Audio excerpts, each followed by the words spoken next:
Hello guys, welcome back to my channel. कैसे हैं आप सब? आई होप आप सब अच्छे होंगे एंड मैं आ गई हूँ आपके लिए एक और नया व्लॉग लेकर। तो वैसे तो ये वाला व्लॉग मुझे मंडे को अपलोड करना था, बट किसी कारण मैं नहीं कर पाई। वो आपको नेक्स्ट व्लॉग में पता चलेगा कि कल मैं बहुत ज़्यादा बिजी थी, इस वजह से मैं ये वाला व्लॉग अपलोड नहीं कर पाई। और उससे पहले ना मेरे को वही व्लॉग अपलोड करना था, मतलब सावन के दूसरे सोमवार का, बट मेरे पास ना बहुत ज़्यादा कमेंट आ रहे थे, मुझे उनका नाम तो ध्यान नहीं है, बट उन्होंने बहुत बार बोला कि अपना फ्रिज टूर दे दीजिए, प्लीज़ अपना फ्रिज टूर दे दीजिए। तो बस आज मैंने सोचा कि उनकी विश पूरी कर देती हूँ, क्योंकि वो ना काफ़ी बार बोल चुकी हैं। तो ये वाला व्लॉग अभी जो आप देख रहे हैं, ये मैंने वहीं से स्टार्ट किया जहाँ पे मैंने पहले वाला व्लॉग छोड़ा था। तो यहाँ तक का मेरा सारा काम हो गया था, उसके बाद जो बाकी का बचा था ना, वो मैं इस व्लॉग में आपके साथ शेयर कर रही हूँ, और साथ-साथ मैं इसमें फ्रिज टूर भी शेयर करूँगी। तो बस यहाँ पर ना हस्बैंड तो चले गए थे ऑफ़िस, और मेरा बाकी का जो घर का रूटीन है वो अभी बाकी था, तो मैं उसी में लगी हुई थी। तो सबसे पहले तो बारिश वगैरह होती रहती है, तो बालकनी बहुत ज़्यादा गंदी हो जाती है, तो आज मैंने सबसे पहले अपनी बालकनी क्लीन करी है। और बारिश का तो आजकल आप लोगों को पता ही है, 2 मिनट में बारिश, 2 मिनट में धूप, वैसा हो रहा है। और गर्मी तो इतनी ज़्यादा हो रही है, गर्मी जाने का नाम ही नहीं ले रही है, चाहे कितनी भी बारिश हो जाए। 2-4 बूंदें गिरती है, उसके बाद धूप निकल आती है, फिर उमस हो जाती है, बस यही सब चल रहा है। और जो 2-4 बूंदें गिरती है ना, वो घर को गंदा करके चली जाती है। बालकनी तो मेरी रोज़ का काम है क्लीन करने का, इतनी ज़्यादा बेकार हुई है ना, बहुत ज़्यादा। और इस बार संडे में हमने थोड़ा-सा डीप क्लीन भी किया था। तो उसके बाद यहाँ पर ना सारा काम तो मेरा हो चुका था, लास्ट में रहा था पोछा लगाने के लिए, तो वो भी मैंने अपना लगा दिया है पूरे घर में। तो ये है इवनिंग टाइम, अभी मैं आपसे डायरेक्ट इवनिंग में मिल रही हूँ, क्योंकि आज मैंने काफ़ी सारा चीज़ें करी थी, तो मैं थक गई। और बीच का व्लॉग मैंने अभी छोड़ दिया, क्योंकि वो आपको नेक्स्ट व्लॉग में देखने को मिलेगा, तो ये मैंने डायरेक्ट इवनिंग से स्टार्ट किया है।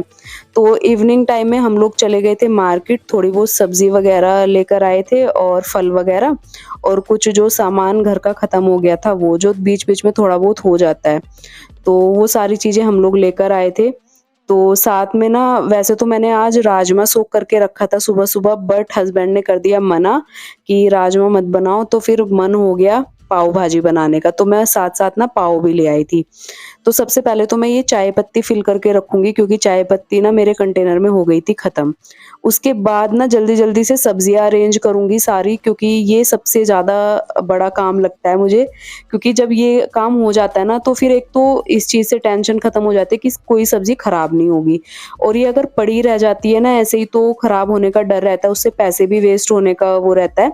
तो सबसे पहले तो मैंने सारी सब्जियों को अरेंज कर दिया फटाफट। उसके बाद मैंने यहाँ पर ना डिनर बनाने की मैं तैयारी करने लगी हूँ। तो सबसे पहले तो सारी सब्जियाँ कट कर लूँगी जो कि मुझे भाजी बनाने के लिए चाहिए। तो बस यहाँ पर ना मैंने 4-5 सब्जियाँ ली हैं, तो आलू, बीन्स, सीताफल और गाजर, गोभी, मटर, ये सारी सब्जियाँ मैंने भाजी बनाने के लिए ली है।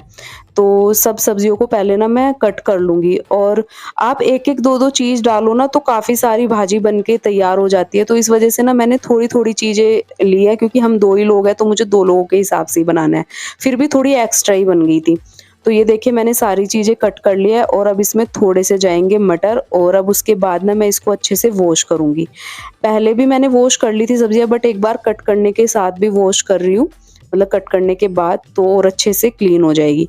तो सारी सब्जियों को धो के मैं रख दूँगी साइड में, और उसके बाद इसको मैं डाल दूँगी कुकर में, और इसमें जो भी हमें ऐड करना है, जैसे कि नमक और पाव भाजी मसाला, भी मैं इसको बॉयल करने से पहले ही ऐड कर दूँगी, क्योंकि इसका फ्लेवर अच्छे से आ जाता है जब ये बॉयल होती है।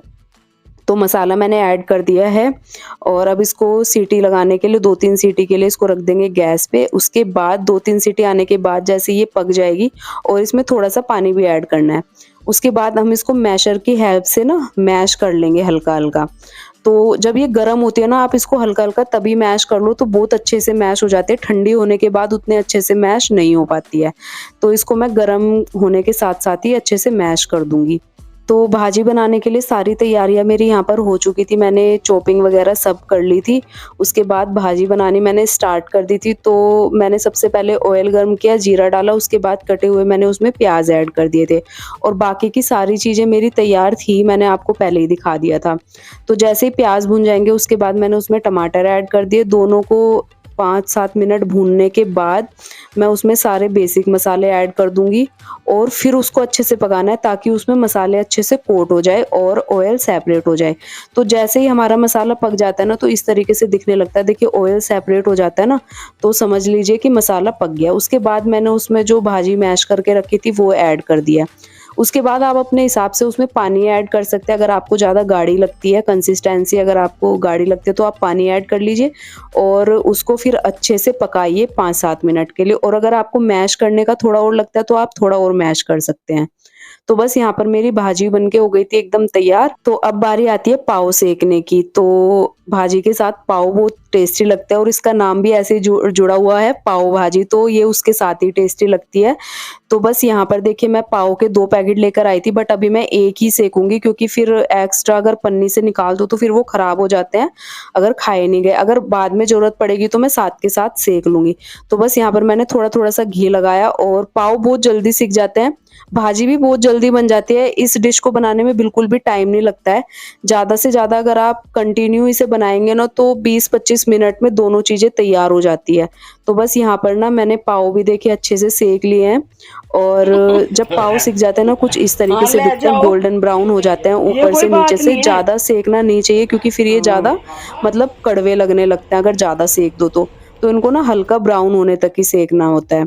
तो बस यहाँ पर देखिए हमारा आज का डिनर बनके तैयार है। कैसा लग रहा है मुझे कमेंट करके ज़रूर बताना और किस-किस को पाव भाजी पसंद है, मुझे तो बहुत ज़्यादा पसंद है।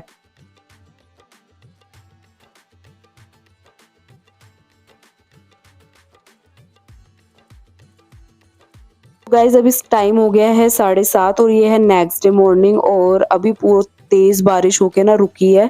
तो अभी एक बार आपको ना बाहर का नज़ारा दिखाती हूँ। हस्बैंड तो चले गए थे ऑफ़िस, उनको बारिश में ही निकलना पड़ा क्योंकि उनको अर्जेंट था जाने के लिए। तो वो अपना रेनकोट डाल के बारिश में ही गए और आप देख लीजिए, एक बार आपको व्यू दिखाती हूँ कि बारिश होने के बाद कितना बेकार हो जाता है। वैसे तो मतलब मौसम तो ठंडा हो जाता है, बट जो घर की हालत होती है ना, एक बार मैं आपको वो दिखाऊँगी। और अभी-अभी बारिश रुकी है, काफ़ी देर से हो रही थी, मतलब 1-2 घंटे बारिश हुई है आज और पूरे गमले में पानी भर गया, मेरे पूरे अंदर वाली बालकनी में भी, बाहर भी जितने मेरे गमले रखे हुए हैं ना, सब में पानी भर गया और बालकनी की हालत तो बिल्कुल भी दिखाने लायक नहीं है गाइज़, इतनी ज़्यादा गंदी हो जाती है ना बारिश होते ही, बहुत ज़्यादा। तो बस अब इसको मैं क्लीन करने में आपको पता ही है टाइम लगता ही है जब ये सारी चीज़ें होती हैं और जो विंडो वगैरह है ना, वो भी पूरे छींटे आते हैं ना बारिश के, जब इस साइड की बारिश होती है, तो पूरी गंदी हो जाती है। उसके बाद मैं आई अंदर वाली बालकनी में, वहाँ भी पूरे प्लांटर्स जो थे मेरे उनमें पानी भरा हुआ था, सारे जितने भी गमले रखे हुए थे और पूरी बालकनी की हालत इधर भी बहुत ज़्यादा खराब थी। तो अब इसको क्लीन करने में लगने वाला है थोड़ा टाइम।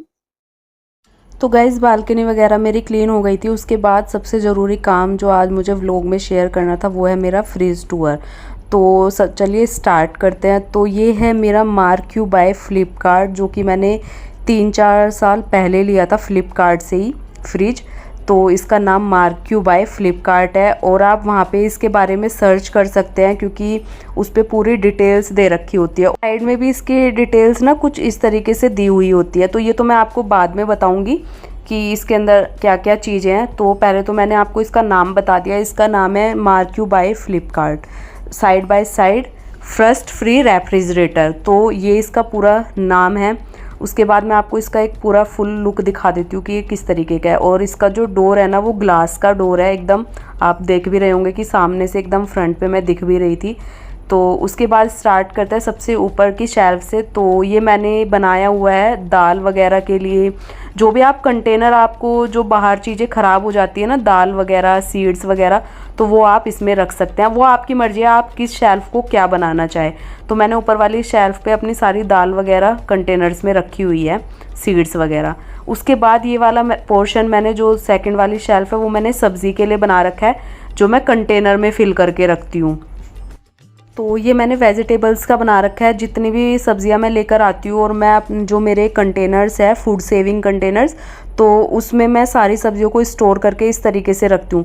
थर्ड शेल्फ में मैं एक्स्ट्रा जो मेरी मलाई या फिर कुछ सब्ज़ी बच जाती है, हरा धनिया, हरी मिर्च स्टोर करके मतलब जो भी एक्स्ट्रा चीज़ें होती है वो मैं थर्ड वाली शेल्फ में रख लेती हूँ। शेल्फ को आप अपने हिसाब से यूज़ कर सकते हैं। ऐसा नहीं है कि जैसे मैंने रखा हुआ है तो आपको भी उसी तरीके से रखना है, तो वो बिल्कुल भी नहीं है। आपको जो चीज़ जहाँ अच्छी लगे, जहाँ स्टोर कर सकते हैं आप, वो उसी तरीके से रख सकते हैं।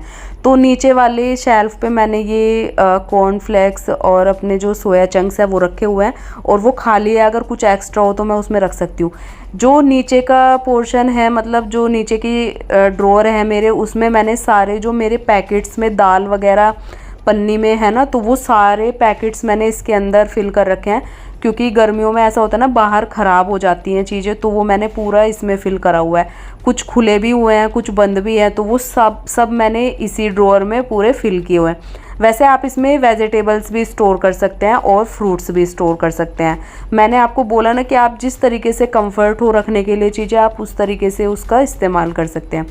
उसके बाद फ्रिज की साइड मैंने दिखाई, ये आ जाता है फ्रीज़र साइड इसका।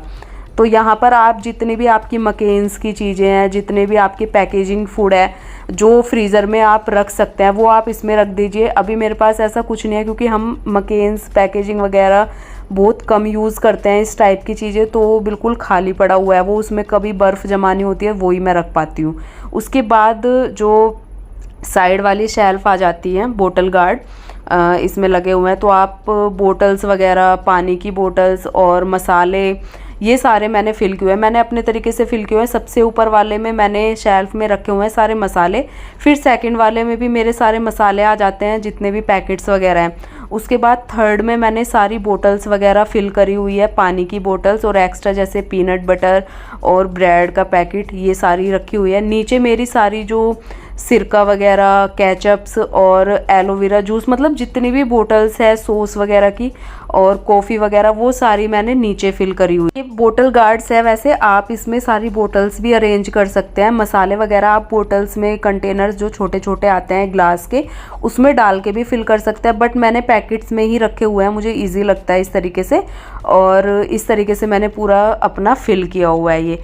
तो एक बार मैं आपको ना ऊपर से नीचे तक इसका लुक दिखा देती हूँ। और सबसे लास्ट में एक छोटी सी गलती बताऊँगी जो मैंने इस फ्रिज को ख़रीदते वक्त की, वो आप लोग मत कीजिएगा, तो वो मैं आपके साथ शेयर करूँगी।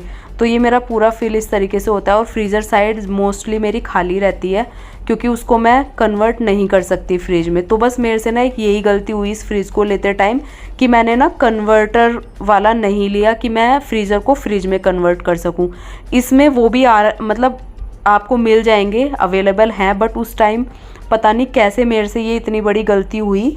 तो ये जो फ्रीज़र वाली साइड है ना, ये ज़्यादातर किसी यूज़ में नहीं आती। अगर ये कन्वर्टर वाला होता तो मैं इसको फ्रिज के तौर पे यूज़ कर सकती थी।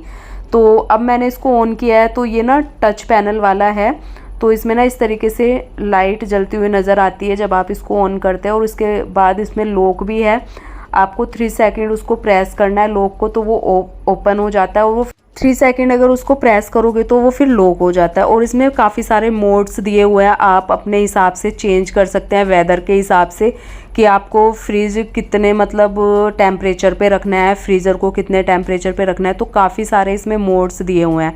और साइड में मैंने आपको दिखा दिया है, इसकी डिटेल्स पूरी दी हुई है, और नाम भी मैंने आपको स्टार्टिंग में बता दिया। बस ये गलती मत कीजिएगा, जब भी आप इस तरीके का साइड बाय साइड रेफ्रिजरेटर लेते हैं, तो आपको ना कन्वर्टर वाली चीज़ ध्यान में रखनी है कि कन्वर्टर वाला लेना चाहिए, क्योंकि आप फ्रीज़र को ना काफ़ी चीज़ें फिर आप उसमें भी स्टोर कर सकते हैं फ्रिज बनाने के बाद उसको। तो कन्वर्टर वाली चीज़ ध्यान रखना। तो ये है मेरा पूरा फ्रिज का टूर आपके लिए। और इसके मैंने ना पहले भूल गई थी, जो मैंने इसके ये शेल्फ पे डालने के लिए कवर लिए हुए हैं ना, वो मैंने अब दिखाया आपको। तो वो ना मैं डालना ही भूल गई थी उस टाइम पे ना, इस वजह से। तो मैंने कहा चलो एक बार ना लास्ट में दिखा देती हूँ। तो ये मैंने कवर, ये भी मैंने ऑनलाइन लिए थे, बहुत सुंदर लगते हैं शेल्फ पे लगाने के बाद। अभी तो मैंने सामान रखा हुआ है तो उतने अच्छे से दिखाई नहीं दे रहा है, कभी फिर जब क्लीनिंग वगैरह का लेके आऊँगी ना, तब आपको इसके बारे में बताऊँगी। तो बस गाइज़, ये था मेरा आज का फ्रिज टूर। कैसा लगा आप लोगों को कमेंट करके ज़रूर बताना, और मिलती हूँ आपसे एक और नए व्लॉग के साथ। तब तक के लिए bye bye and take care. Channel को सब्सक्राइब कर देना।